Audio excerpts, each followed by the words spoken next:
Sub junior ആൺകുട്ടികളുടെ 100 metre ഓട്ടത്തിൽ കാസർഗോഡ് സ്വർണം നേടിയിരിക്കുന്നു നിയാസിലൂടെ. നിയാസ് ഒപ്പം ചേരുന്നുണ്ട്. എന്ത് തോന്നി ഓടിയെത്തിയപ്പോൾ? ആദ്യം ഓടി സന്തോഷം. ഒരുപാട് നാളത്തെ പ്രാക്ടീസ് ആയിരുന്നു. എങ്ങനെയാണ് ഈ പരിശീലനം ഒക്കെ ഉണ്ടായിരുന്നത്? 4 ദിവസത്തെ പ്രാക്ടീസ് ഉണ്ടായി. 4 ദിവസത്തെ പ്രാക്ടീസ് ഉണ്ടായിട്ടുള്ള പ്രാക്ടീസ്.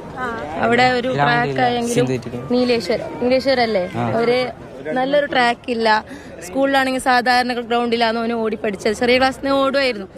കാഴ്ച പരിമിതികളുണ്ട്, അതും തരണം ചെയ്തിട്ടാണ് ഇവന് ഓടിയിട്ട് ജയിച്ചത്. നമുക്ക് നല്ലവണ്ണം അഭിമാനമാണ്. നാട്ടുകാരെ നല്ല സപ്പോർട്ട് ഉണ്ടായിരുന്നു.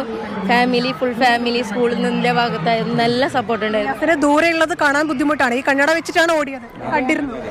കണ്ണട വെച്ചിട്ടാണ് ദൂരമുള്ളത് കാണാൻ. പക്ഷെ ആ ഫിനിഷിംഗ് പോയിന്റ് ആദ്യം കണ്ടു അല്ലേ? സന്തോഷമുണ്ടല്ലേ? പ്രാക്ടീസ് ചെയ്യാനൊക്കെ സൗകര്യങ്ങൾ കുറവായിരുന്നു, അതുകൊണ്ടാണോ പ്രാക്ടീസ് ചെയ്യാൻ പറ്റാതിരുന്നത്? 3 ദിവസം നീലേശ്വരത്ത് ക്യാമ്പിന്. കോച്ച് ഉണ്ടായിരുന്നോ പ്രാക്ടീസ് നൽകാൻ? ഇല്ല. ഒറ്റയ്ക്കാണ് പഠിച്ചത്? ഒറ്റയ്ക്കാണ് ഓടി പഠിച്ചെടുത്തത്? എന്ത് തോന്നുന്നു ഇങ്ങനെ നിയാസ് കൊച്ചുമോൻ ഓടി?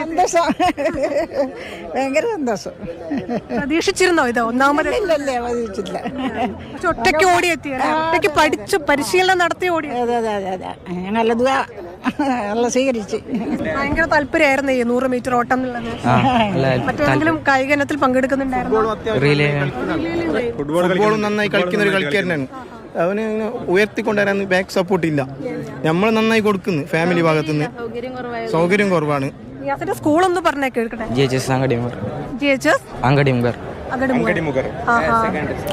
അങ്കടിമുഗർ അല്ലേ? അപ്പോൾ കാസർഗോഡിനെ സ്വർണം നേടിക്കൊണ്ടാണ് നിയാസ് 100 മീറ്റർ സബ് ജൂനിയർ ആൺകുട്ടികളുടെ ഓട്ടത്തിൽ ഒന്നാമതായി ഫിനിഷ് ചെയ്തത്.